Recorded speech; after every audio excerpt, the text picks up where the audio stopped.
welcome back to the Tea and a Buddy podcast. I'm Dominic. And I'm Erica. And today's episode, we're talking about the weirdest UK tourist attractions you've ever seen in your whole life. Weird for the UK or weird for the whole world? Weird for the whole world, I imagine. I mean, some of these might not be too weird. Some people might go, oh, that sounds cute. I'm really curious what's going to be on this list.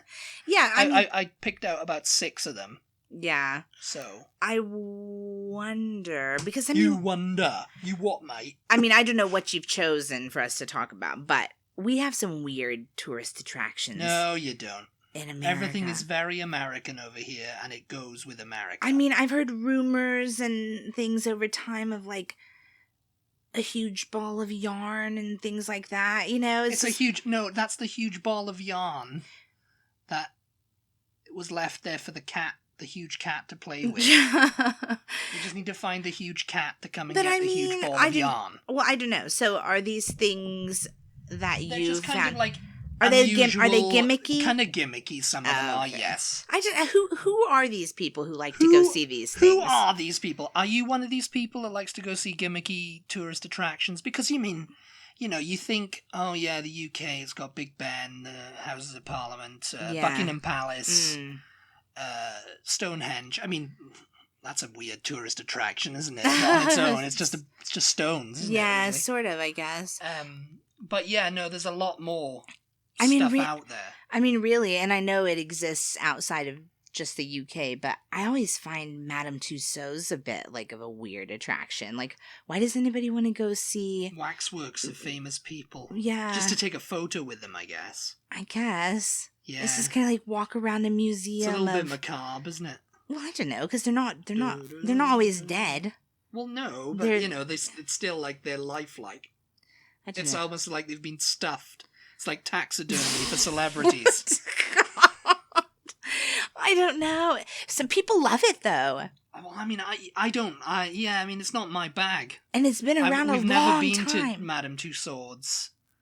I mean, if somebody gave me a ticket and I had a free day, yeah. Who is Madame Tussauds, by the way? I don't know. And you pronounce it Tussauds. Tussauds. Tussauds. Tussauds, but we say Tussauds in America. Yeah, it's like you say buffet, like we say buffet.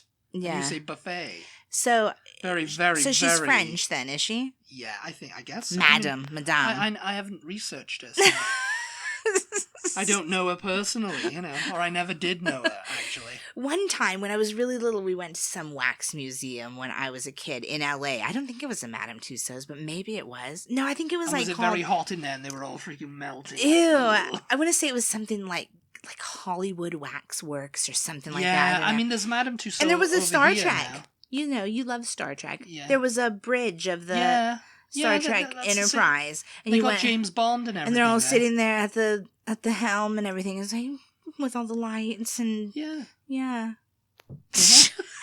I mean... I don't know the point of that story. I mean, it's like, oh, what? That was unusual, was it? Well, I don't know. No, I don't know why we were there. We were just like, Hollywood Museum. Of all the things to see in LA, I think there's a Madame Tussauds in Tussauds in LA. Maybe that's what it was. I think... Because there's one, I think there's one in London. That's the famous one. Let's go to Madame Tussauds. It's like, why?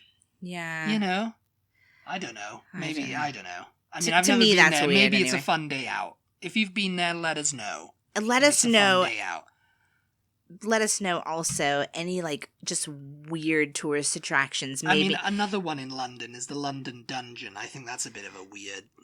It's like, I don't think it's weird, but it's just a tourist trap, isn't it? Yeah, I suppose so. Yeah, I mean, I don't want to. Dungeon, really. I could understand. Well, I could understand at least why somebody would want to go to that. Thinking that, whatever, just interested. Ooh, we don't have dungeons in America or whatever. Let's go look at Let's go to a dungeon. Let's go to a real English dungeon. But it's not even a real dungeon. But anyway, that's beside the point.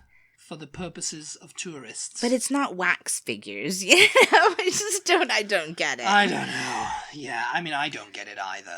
Okay, anyway, really. We'll get back on track here. Get back on track. Get back to the list of the unusual places. And the first one I've got is No Man's Land Fort, which is just off Portsmouth. And that is the beautiful fortress located near Portsmouth on the south coast of England. The no man's land fort was built in 1859 for the purpose of defence. Don't you all love Dominic's reading voice? Yes, this is my...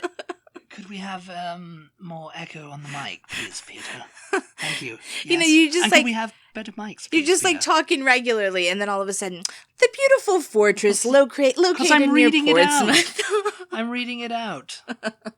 Okay, it's a fortress. 10 out, rate marks out of 10 on my reading voice. It's a fortress. Okay, what? It was a little fortress. Yeah. It was built in 1859 for the purpose of defence. Okay, why is that weird, though? That's like history. Yes. This unusual place to see in the UK can be accessed only by boat or ferry, but it also depends on the weather, so before visiting, it'd be clever to check the weather. Today, the fortress is a host of many events. It is a great restaurant, bar, spa centre, hotel with uniquely designed rooms that have an amazing view. It can be booked entirely for private use, such as weddings, corporate events, and parties. But you can only get there by boat. Yeah. So like is it on an island? Yeah, it's like a little tiny island off Portsmouth. Okay. So it's like a tourist attraction. I didn't even know it existed.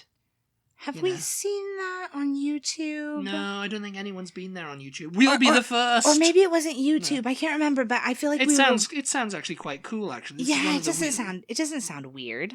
I don't know what's weird about that. It's a bit weird, mate. It sounds like a genuine attraction to me. It's a little attraction because it was built for the event, but they've done it up all modernized now. It's like a very tiny Isle of Wight. That's what I imagine it to be like. Okay. And the Isle of Wight is a bit of a weird tourist attraction too. Is the Isle of Wight a fortress? No, it's just an island. Well, why is it like the Isle of Wight then? Because it's like a tiny Isle of Wight. You know, it's got like a spa centre and restaurant and hotel. That's what Isle of Wight is. Isle of Wight's like a resort. It's kind of like a resort. Yeah, it's where old people go. Okay. That's where we'll be going when we're old. We'll be going, oh, lovely Isle of Wight. Oh my god. Okay. Yeah. I hope these are going to get weirder because that one wasn't weird. Well, the second one I've got is the Upside Down House in Bournemouth. Oh, jeez. And it's, I haven't got pictures of these up, but I've been to an Upside Down house. I genuinely Well, that's a weird attraction. Why Ripley's Believe It or Not. I don't know. It was not my choice. Again, I was... Believe it or not, it's an upside-down house. You walk in and you feel like you're standing on the ceiling. Everything is, like, hanging from the ceiling. And you but feel it's the floor. Yeah. What? What do you mean it's the floor? What do you mean everything's hanging from the ceiling? It's like, it's actually the floor of the place. But it's upside down, yeah. See your world turned upside down when you visit the upside-down house at the Triangle in Bournemouth. Walk on the ceiling, go downstairs to go up, do handstands on the sofa without taking your feet off the floor, and let your imagination run riot. This unique place to visit in the UK is fully furnished, arranged over 2 stories, and is perfect for quirky photo opportunities. Yeah, that sounds very Instagram-y. The house was based on a similar design in Lithuania. There you go. So no Ripley's Believe It or Not over here, yeah? Ripley's Believe It or Not, it's a house that's upside down. Ripley's Believe It or Not in Branson, Missouri. It's free entry for children under 8, and tickets cost just £4 per person. Well, that is a bargain. Well, it's a bargain to go and walk on a house's roof. That's a bargain for going inside a house for an Instagram house. Photo op. Oh, it's a house that's upside down. Well, if you took the roof off, you wouldn't know, would you? If you took the dome roof off of a house, you know, like you've got the... You wouldn't know what? That the house was upside down, because it's just a square. So it's just like, oh, is this upside down, or is it the right side up? Okay, is the furniture on the ground when you're walking, or is it hanging? I'm talking about standing outside looking at the house. If you're standing out... Oh, if you're standing outside, if you're standing outside, I've seen a photo of it. It's like one of those classic Mr. Men houses. Yeah. With the what do you call it? The triangle roof. Well, then it's not upside down, is it? It's only upside down on the inside. No, it's upside down. It's on the floor. You know, it looks like someone's taken the house and flipped it up. What the triangle is in the ground. On the ground, yeah, and the bottom is on the top, you know, and it looks like someone's just like dropped it or knocked it over or something. Yeah, like it looks cute. Like it was in the tornado in The Wizard of Oz and dropped on its head. Yes, dropped on its head. But I'm saying if you took off the little triangle of the roof, yeah, and just put it on its thing, you wouldn't know. Well, the door would be at the top instead of at the bottom. Oh, I suppose so. Yeah, it's a little Mr. Man house. Also, when you were inside, and how do you get in? You could see the sky. There you go. How do you get in the upside down house if the door's on the top? Do you have to get a ladder to it? Yeah, I don't know. I don't remember. What's going on here? When I went into Bournemouth. When I went into my upside down house, I cannot recall how we got in. Believe it or not, you got into the upside down house. That is a tourist trap as well. Yeah, it is. It's a bit of a tourist trap. It's fun though. Like if you have nothing else to do. Oh wait, where did you say that was? Bournemouth. Bournemouth? Yeah. Is there nothing to do in Bournemouth? It's a seaside resort. Again, it's another. Pretty much all the south coast of England is reserved for old age pensioners. So they need things to do. Who want to get together and talk about the past. So remember the days when we used to rock. But so they need things to do, basically. They need things to do, but this sounds more like something they wouldn't want to do. I mean, it would be very disorienting. You know, I'm not thinking of older people today, yeah. You know, because I'm becoming an older person now, you know, it's like I'm in my... As I speak.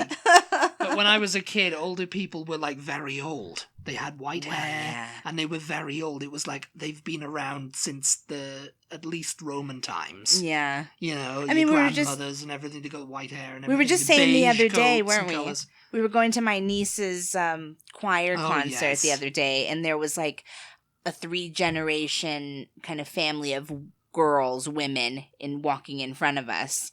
But from behind, it was difficult to tell which was grandma, which was mom, and which one was daughter, because they all had, like, similar lengths of hair. They were all dressed. And the one I thought was the grandmother actually turned out to be the daughter. No. No, but it's just like, yeah, look at grandma. Like, she's dressed almost like I am. You know what I mean? Yeah.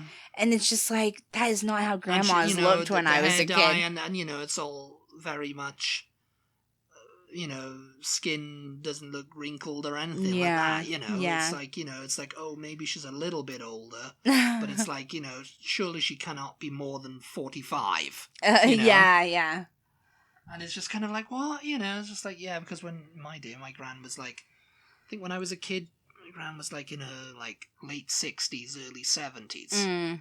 And she looked like she was old Father Time, you know. It was just like white haired and I've told you before, when I was a kid, everybody had that white hairstyle. One of my grandmothers was in her 40s when I was a kid. Yeah. But she looked the same as she did the day she died. Like she had the short, gray, curly hair, old lady haircut. You know, and I just thought, oh yeah, that's what a grandma looks like. And she looked the same my entire life. I mean, I don't know when beige went out of fashion with the older people, I guess, at some point. Beige? Just the color beige in general? They all wore beige. People wear beige? And even the men. It was beige coats. And it was like a uniform for old age pensioners. People still wear beige. Beige exists. Yeah, I know beige exists, but they were always in like beige coats, beige trousers, beige shoes. It's like, where do you find these beige shoes? Beige caps. Shoes. Yeah, even the glasses were kind of like beige. It's like everything was beige. They go to the beach and lay down and disappear. Yes, pretty much, you know. Beige or kind of like cream colored camouflage. Oh my god. Okay, we are way off topic. We're way off topic now. But speaking of old people, we're going to talk about the Gnome Reserve in Devon. Oh. Yeah, you didn't know about the Gnome Reserve. That sounds cute. That doesn't sound weird. It's weird to people who are scared of gnomes. I'm very unimpressed by this list, I have to tell you. It's a very scary time. All right, tell me about it. The Gnome Reserve is home to the world's largest collection of gnomes and pixies. With over 2,000 to find, this unusual tourist attraction to find? UK. So it's like a hide and seek type of thing? It's like a scavenger hunt? I don't know if it's like because they're dotted around. They're not all in one place. Yeah. As far as I know. This is a good time, though. This is not weird. This is my idea of fun, okay? Well, you're weird to several people out there. So you're so weird. You're so weird. In Devon is not one to be missed. You'll be provided with your own gnome hat, optional, so you can blend in, to immerse yourself into the weird and wonderful world of gnomes. There's also a beautiful wildflower garden, picnic area, and museum. But in 2020, I did some further research. In 2020, the original location was sold, so the gnomes moved a few short miles away. And they're in hibernation now, till April. Okay. And Norbit, the chief gnome, put up on the website, it comes out, she goes, we're in hibernation till April now. Oh my god. And then they're free to view. They're at the Mary Harrier's Garden Centre near Bideford. They're in North free? Devon. You can go there and you can view them. Or you can go and find them with your gnome hat. This is not weird. This is the cutest thing ever in the history. It's the Gnome Reserve, and there's over 2,000. Freaking gnomes and pixies. This is not weird. Am I the only one who thinks that this is a good time? It's a good little time to find my little gnomes and pixies. I mean, I don't know. I think I'd just take you there just to see you in a gnome hat. I mean, you're just getting all lost in the land of gnomes. Okay, look, you live in... Hello, I've been adopted by a gnome family. Look, you live in Britain. Castles bore you because you pass them every day to work. And then there's gnomes. Everything's old. Ugh, everything's old here. Ugh, don't like it. Ugh, why can't we be modern? Ugh, That's my home county as well, Devon. Don't have anything to do. That's where the gnomes come from. So I might be descended from gnomes. I know. Let's go to the Gnome Reserve, and suddenly life is bright again. The little gnomes. Yeah, I saw some of the... I think I'll use it as a blog picture as well. Some of the gnomes. You know, they've got little scenes set up where they're just chatting around and everything, you know. And then there's like several dotted around the hillside and everything like that. You know, just living their life. I mean, why is this considered weird when it's very typical in small towns in Britain to have model villages, and that's not considered weird? Model villages. That's just as weird. Very well. The Barbican model village in Torquay is. It's for people who want to feel like a giant.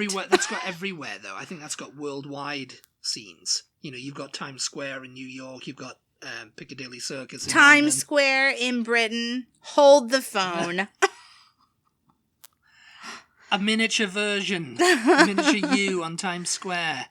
About the size of a borrower. Yeah, I mean, you guys, I don't know if we've ever talked about this phenomenon in Britain, but apparently, and I don't know if it exists anywhere in America, but I've never really seen it that I can think of outside of maybe an amusement park or something like that. Maybe they have a little section like that. Is one of my. I think I've got it on like VHS, which is yet needs to be copied over digitally. Of me as a kid at like the model village. Yeah, because I think it opened in like the late 70s. This is the one in Torquay now. Didn't we watch something where there's like a significant portion of it? The location is... the driver. That's it, yeah. There you go, old people. The location is at a model village. He goes, I'm going to the Barbican model village in Torbay, you know? Yeah. And he takes them there for a day out. Yeah. And I was just like, oh yeah, I remember this. This is like, you know, so maybe I am an old person. Maybe I need to start wearing beige. I don't know. I mean, I'm kind of in beige right now. I've got a grey shirt on. But no, you've got your little glasses. Yes, you're halfway to the little old man and up, okay?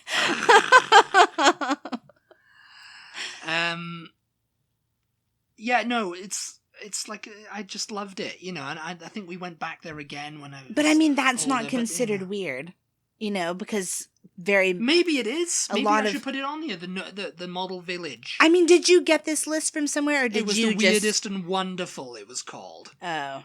But it's like... Yeah, they're mostly wonderful so far. They're mostly wonderful so far, actually. Very few of them. Well, do you know what? Most people think you're weird. Very few of them qualify as weird. Like, so far, nothing that you've really mentioned have I gone, that's weird. Why would anybody want to go see that? You know, it's like gnomes and pixies. Of course you want to go see that. You're just like, my gnomes, my pixies. And like bonus points if I'm walking around and there's like a little door painted onto the base of a tree trunk, you know, with a... That's where they live. Or like looks like a little toadstool in the ground somewhere. Like, oh yes, you know. Yeah, no, there are. Those scenes are. See? Yeah, very magical for you. Yes, it's magic. I've got to go see the gnomes now, and I've got my own little gnome hat so I can immerse Oh myself. my god, yeah.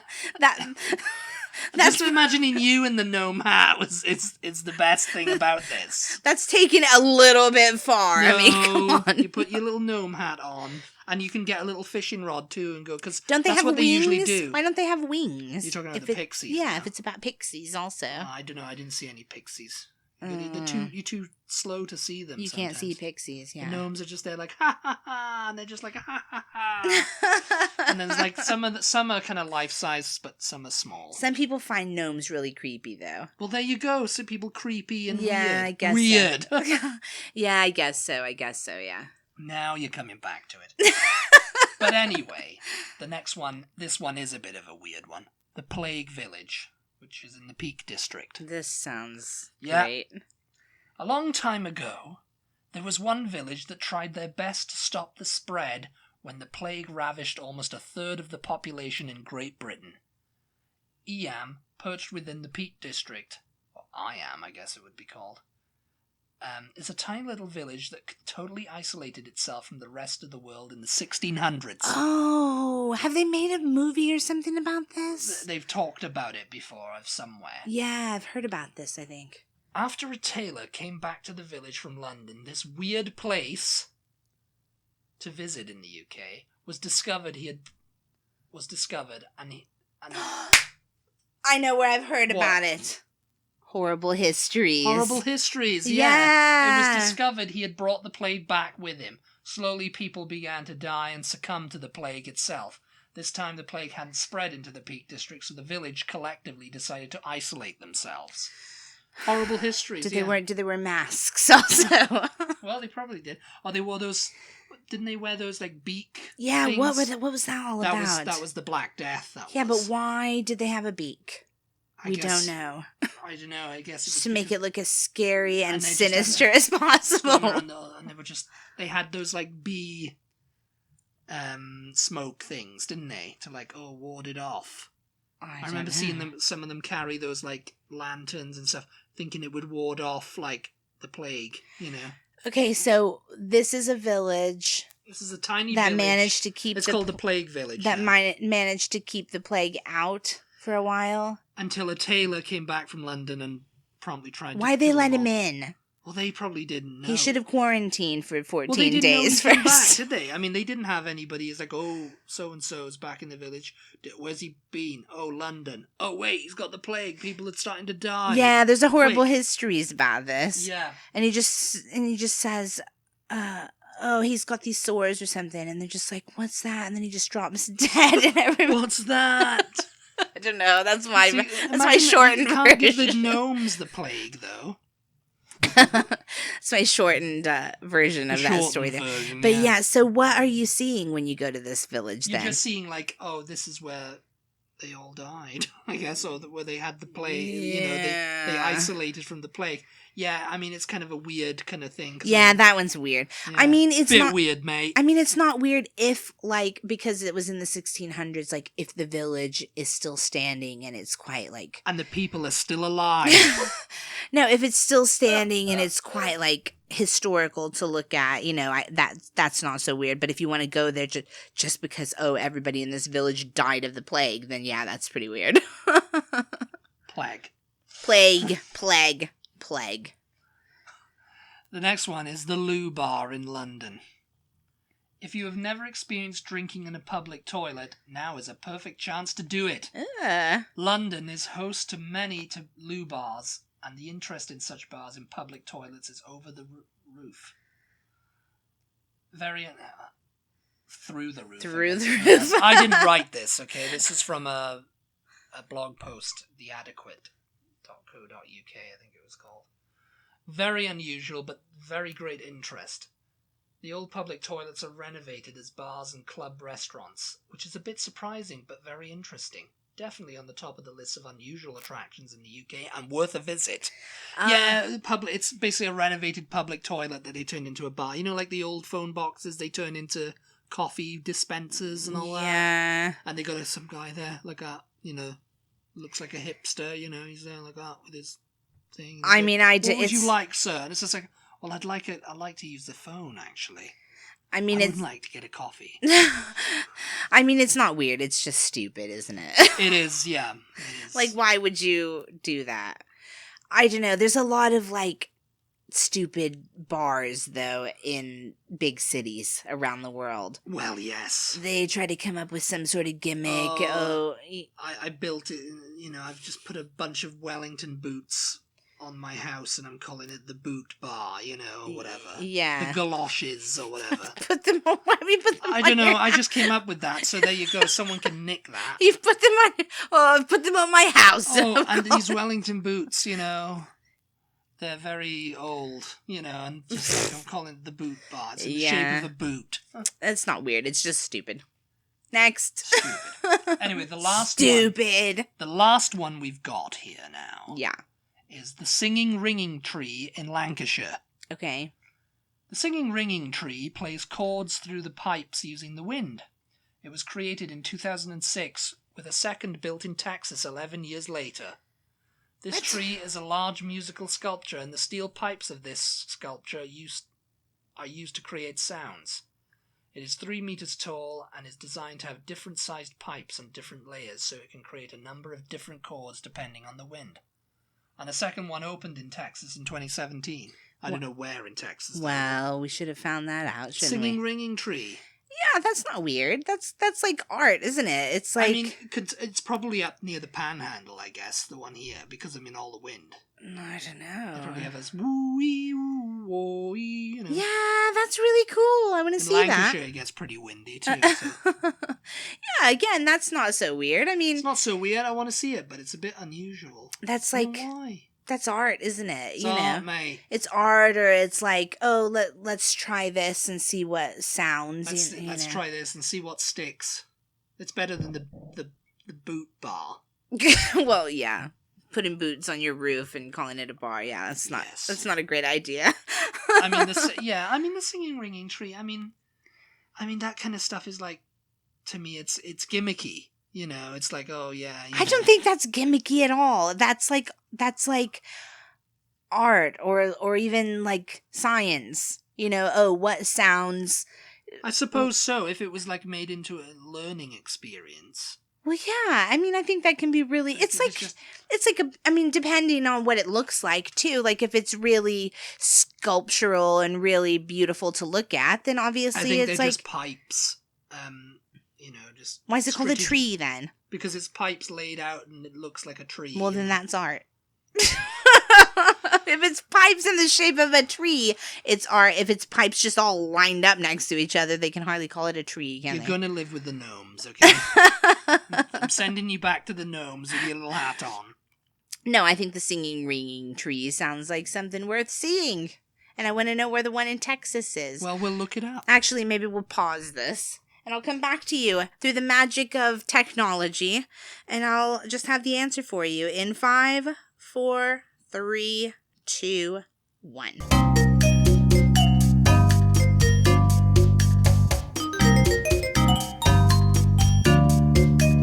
And we have an answer for you. And we're back. And we're back, and we have the answer. And thanks to the internet. A little bit embarrassed to say that the one in Texas is right outside of Austin. It's actually right outside our house. And we never noticed it all this time. Oh my gosh, I wonder what that was. I bumped my head on. I wonder what that was, making noise at all hours of the night. I think it would be cute. It's in Manor, actually. Yeah, or as I would pronounce it, Manor. In the rural area of a small town called Manor. Now, you almost said Manor. That's it. You're gonna live with the gnomes now. And that was my reading voice.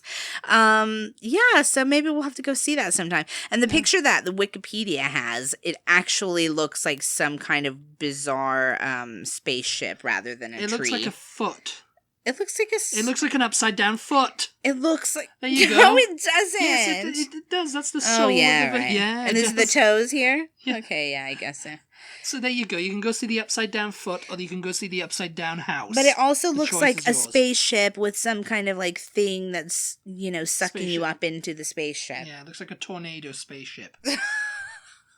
Spaceship that was tornado spaceship, singing ringing tree, upside down foot, whichever you prefer to call it. Yeah. Oh my gosh! All right. Well, I think we're done here. I think we are all done. Yeah, I think we are too. Most of these were not so weird. Yeah, I think we'll come up with a part 2 of even weirder ones. I mean, maybe you guys have been to somewhere really weird, like really genuinely weird, or seen something really genuinely weird, or know somebody who's gone to see something really genuinely weird. Because this stuff is like, I don't know, it's a little bit like... It's a little bit cheesy, isn't it? Well, I don't know about cheesy, but it's a little bit like, yeah, maybe you could go, well, why does that need to exist? But it's not like weird. Like, I don't know. To me, I was expecting like something to be like, I don't know, the original potato. The original potato that was grown in Britain, like the very first potato. Everybody, of course it would be a potato with you. And it's just on display for people to go see if they want to. It's like that would be a bit weird. A little potato in what? I don't know. Is it on like a petrified potato up on a pedestal with a light shining on an upside down foot? And it's just like, come see Britain's first potato, Britain's first potato grown here, and it survived these many centuries. That would probably be a bit of a weird attraction. And we'll thank Francis Drake and his golden behind for bringing back the potato so we could plant it here and then grow this one. Okay, we gotta go, because nobody knows what Dominic's talking about anymore. We're talking about Francis Drake bringing back potatoes. Thank you guys so much for your support. As always, we really appreciate you tuning in. Be sure to check us out on social media. We are at TButty, TEABUTTY on Instagram, Twitter, and Facebook. And we'll talk to you next time. Goodbye, everybody. Bye.